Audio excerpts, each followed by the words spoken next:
Trump صاحب آئے ہیں، آتے ہی غزہ ہمارا ہے، غزے کے رہنے والوں کو اردن بھیج دو، مصر بھیج دو، وہاں آباد کر دو۔ ٹرمپ صاحب، آپ ہوتے کون ہیں؟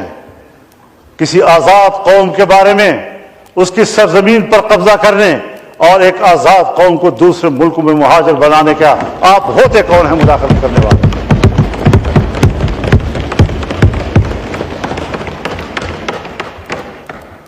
آپ کا کٹھ پتلی 15 مہینے فلسطینیوں کا قتل عام کر کے انسانی جرم کا مرتکب ہوا ہے۔ اگر صرف 2-3 شہروں میں فوجی کارروائی کے نتیجے میں قتل ہونے والوں کے پاداش میں صدام حسین کو لٹکایا جا سکتا ہے، تو اس پاداش میں جہاں نیتن یاہو کو سرعام پھانسی ملنی چاہیے تھی، آج امریکہ فلسطینیوں کے خون پر ان کو سپورٹ کر رہا ہے۔ بنیادی بات یہ ہے کہ جنگ عظیم اول کے بعد جب دنیا میں یہودی دربدر ہو گئے اور جرمنوں کے ہاتھوں پٹ گئے، تو اس زمانے میں لیگ آف نیشنز، اقوام متحدہ نے قرارداد پاس کی کہ ان دربدر شدہ یہودیوں کو جگہ دینا، ان کو اثر نو بسانا، یہ بین الاقوامی ذمہ داری ہے۔ بین الاقوامی ذمہ داری قرار دے کر صرف فلسطین کی سرزمین کو اس کے لیے کیوں خاص کیا گیا؟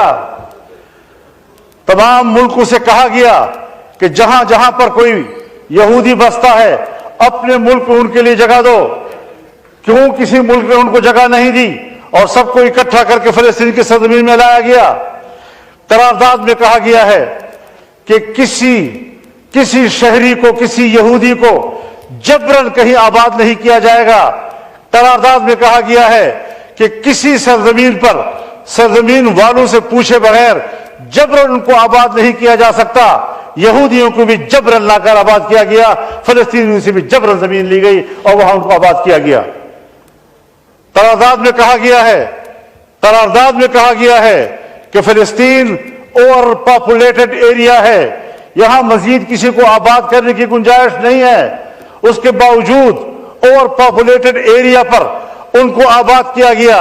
قرارداد میں کہا گیا ہے کہ فلسطین معاشی لحاظ سے انتہائی کمزور ہے، اس پر مزید بوجھ نہ ڈالا جائے۔ اس معاشی لحاظ سے کمزور ترین ملک پر اتنے بڑے یہودی آبادی کا بوجھ لا دیا گیا، اور آج تک یہ صرف بوجھ ہی نہیں بلکہ ان کی پیٹھ میں گھونپا ہوا چھرا ہے، خنجر ہے، جو آج بھی ہمارے جسم کو چھو رہا ہے اور ہمارے جسم سے لہو بہہ رہا ہے۔